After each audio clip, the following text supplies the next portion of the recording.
College News, brought to you by the Murray State News. Welcome to the College News. I'm Jillian Smith. And I'm Katie Stribling. Our top story today, WKMS issued an email last week announcing a $50,000 budget cut for Murray State. Chad Lampe, WKMS station manager, said the university has identified other sources of funds so that WKMS will be held harmless in the 2022-23 fiscal year. The budget cut was established for the current fiscal year, but WKMS was notified on April 11th. Lampe said WKMS is able to sustain the cut this year and does not believe it will be recurring. With other revenue and increased donor support, services to listeners will not suffer. The cut will not affect staff or student workers as well.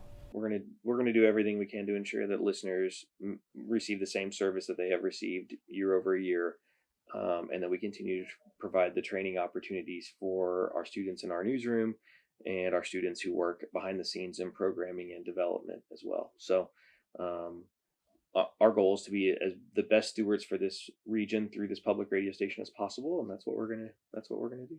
The university is estimated to provide 20 to 25% of WKMS's operating revenue, while WKMS raises the other 75 to 80% through grants, business underwriting, and listener and donor support. Faculty, staff, and students are invited to a budget town hall led by President Jackson tomorrow, Thursday, April 28th at 3 p.m. in the Kerr Center Theater. The meeting will also be live streamed for those who can attend. After 2 years of the pandemic and a severe weather delay, All Campus Sing is finally returning tomorrow. The pre-show starts at 4, with the main show starting at 4:30 on the steps of Lovett Auditorium. At the event, Sigma Alpha Iota will be accepting used instruments in an effort to provide for children who cannot afford the cost.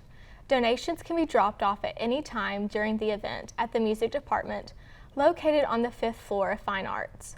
For those who can't make the event, you can watch the live stream at murraystate.edu/streaming. We will also have a video recap on the Murray State News Facebook page.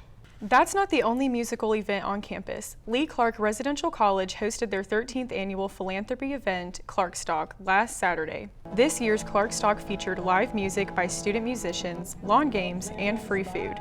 T-shirts and raffle tickets were also on sale, and donations were made with all proceeds going to Main Street Youth Center. Lee Clark Residential College Council President Lauren Morgan said she was happy with the event's turnout. Last year we had a great number of people come out, but of course with COVID we had masks. And so it's great to just see everybody's faces out here today and be able to celebrate such a great cause for the kids. The residential college ended the event with $1,383 raised for Main Street Youth. With faculty regent elections approaching, 2 public forums will be held to inform faculty and staff on those running. Dr. Ben Littlepage, coordinator of the post-secondary education program, is running for faculty senate, while Dr. Melanie Schimberger is seeking re-election.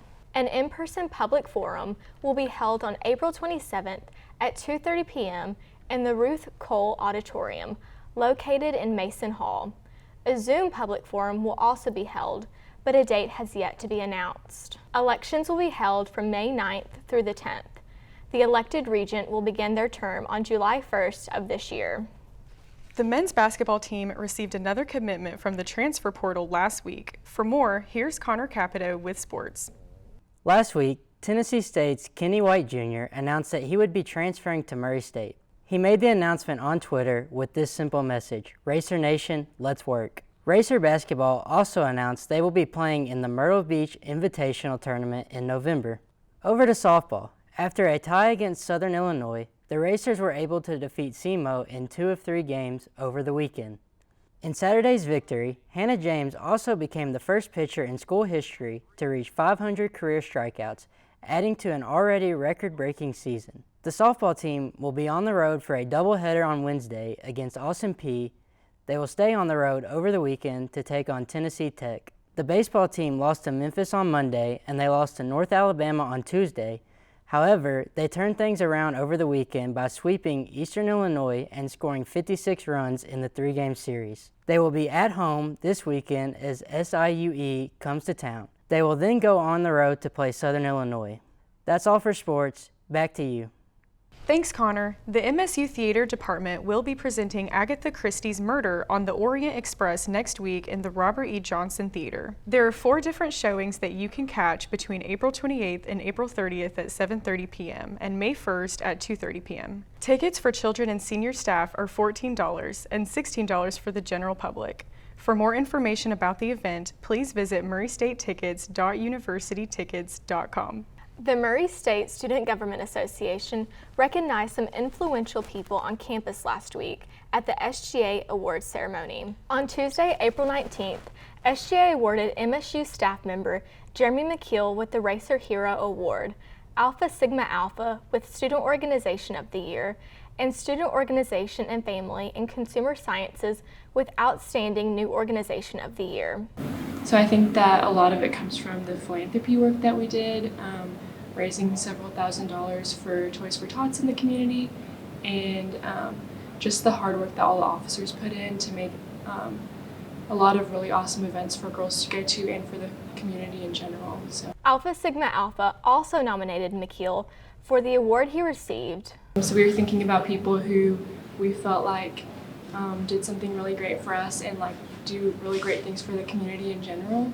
So he's actually one of our members' dads, Keely McKeel's dad, and he's the photographer for Murray State, and he took some really great pictures of us at bid day that we all like really loved and felt like captured the excitement really well. So and we know he does that at all sorts of different events, like you see him everywhere, so we decided to nominate him for that. To see more of the winners and the VP for Student Affairs Top 10 Student Leaders, visit Murray State SGA on Instagram. It's that time of year again. We're counting down to finals. In celebration, the Music Business Department has put together Murray State's first EDM concert called the Finals Countdown. Murray State alum and Nashville-based DJ Tanner Bergeron will be performing in the Kerr Center Ballroom on May 2nd. Doors will open at 6:30 with Tanner's set beginning at 7. Tickets will be $5 for students and $10 for faculty and staff and guests. The Rather Museum opened a new history exhibit last Thursday. Here's Connor Capito with more. On Thursday evening, Murray State held their grand opening of the Centennial exhibit in Rather Museum. The event was open to Murray State staff and students as well as the public. The exhibit showcases many of Murray State University's milestones. Dr. Henley, a guest speaker for the event, offered his thoughts on the importance of the university to the city of Murray. I would guess that if the university had not located here, we might not be as large as Benton. Might be more like Hazel. It just has meant so much to this community. The museum is open on weekdays from 8 a.m. to 4 p.m. That's all for this week's edition of the College News.